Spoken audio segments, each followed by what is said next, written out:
ఈ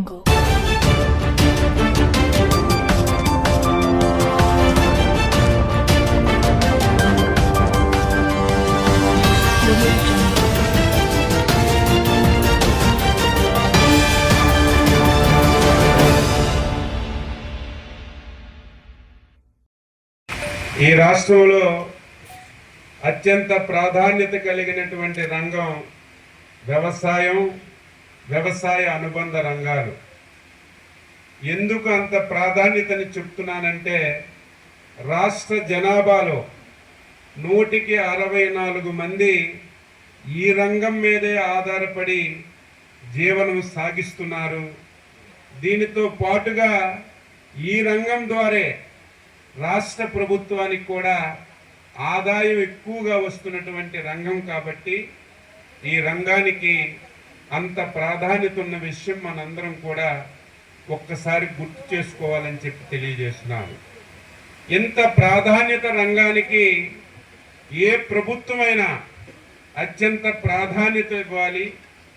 ఎప్పటికప్పుడు రైతులతో సమావేశాలు పెట్టి వారి సమస్యలు తెలుసుకొని సమస్యలు పరిష్కరించవలసినటువంటి గురుతరమైనటువంటి బాధ్యత ప్రభుత్వాలపై ఉంటుంది.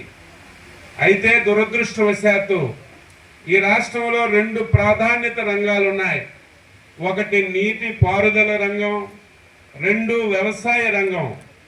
ఎంత ప్రాధాన్యత కలిగినటువంటి ఈ రంగాలకి గతంలో పరిపాలించినటువంటి పాలకులు పూర్తిగా తాళాలేసి ఈ రంగాన్ని పూర్తిగా అస్తవ్యస్తం చేసిన విషయం మనందరం కూడా గుర్తుపెట్టుకోవాలి.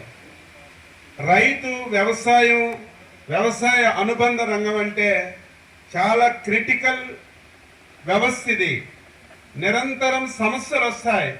ఇదేదో ఎప్పుడు పూల పానుపుల మీద పరిగెత్తే రంగం కాదు. కష్టాలు వస్తాయి, సుఖాలు వస్తాయి, ఇబ్బందులు వస్తాయి.